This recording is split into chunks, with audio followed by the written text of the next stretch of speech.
Here's the rest of my Kirby collection. A Kirby Setatronic, a Kirby Heritage 2, a dual Setatronic, and another Heritage 2. This Setatronic has been in our family since it was new. It was bought in the 60s, if I remember. This is just what I've been told. I don't have the tools or anything for this machine. They've been lost down the quarters of time through the years. It still runs good. The bearings are getting where they need to be repaired. I don't think it's ever been serviced that I know of, or at least within recent decade.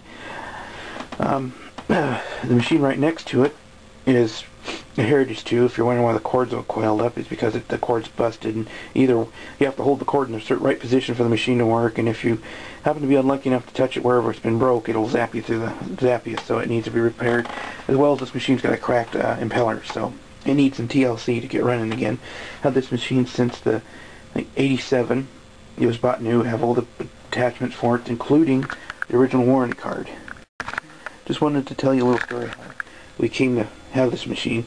We used to have a blue Legend, if I remember. I don't even hardly remember that machine because I was so young.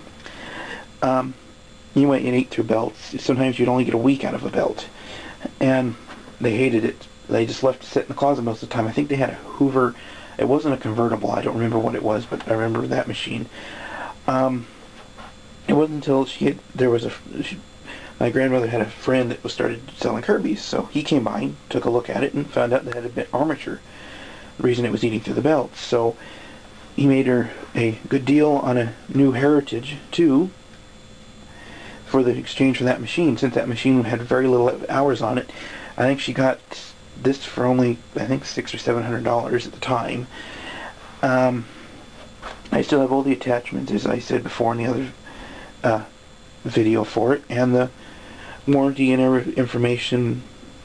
And it's been a fairly dependable machine. It's been serviced a couple times that I remember. You know, it's been used heavily. As you can tell, like I said, with the cords busted again and impeller, it's seen its share of use. But yet, with a little bit of work maintenance, it keeps right on going. So that was the story I wanted just to share with everyone. Just thought it was interesting that even then, that sometimes the Kirby salesmen were untrustworthy. This is my Kirby dual Setatronic, given to me by my uncle about 7 years ago. He was a trash picker, and he found this one day sitting out next to a dumpster. He took it home, wiped it down. It had been sitting out in the rain, and we'd had some snow, so it had been, when he found it was in the winter, so it had snow on it. So it had been in for a couple days. It had been out there for a couple days. He cleaned it up, dry out a little bit, and plugged it in, and it ran fine. It wasn't too long ago that he gave it to me,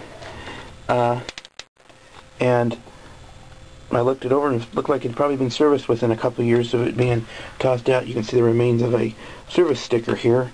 It's so gone that I can't even read the text on it anymore.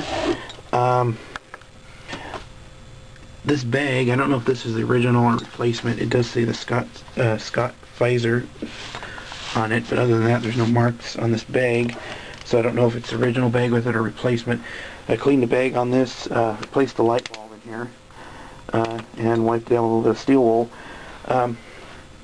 It's got a lot of use, and it still runs good.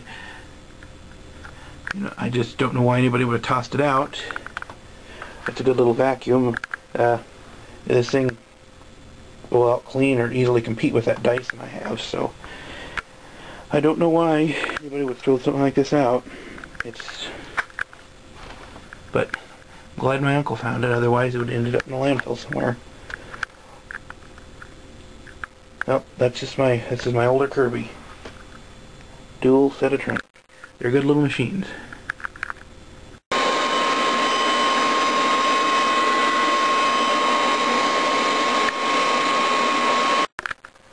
This little machine seems to sound a lot different with that Lexan fan in there that when I did a fan swap, I put that one out of the G4 in here, so it didn't have the same noise as it did. Now let's jump forward to the 80s. This is my other Heritage 2. This one was gotten at a local second-hand shop. I don't remember how many years ago. It's been quite a few. Got it used in another house. It runs good. I think we got it for $40, I think, at the time. I don't remember what it was gotten for. Wasn't very much. It didn't come with any tools or anything. Always curious about this. It's turbo on the belt lifter handle. I guess that was for, they must have had turbo brushes, a turbo brush that came with these. I don't have the turbo brush for the attachment. I have the zip brush wherever it's at. It's somewhere in my collection. Haven't done really much to this machine since we got it.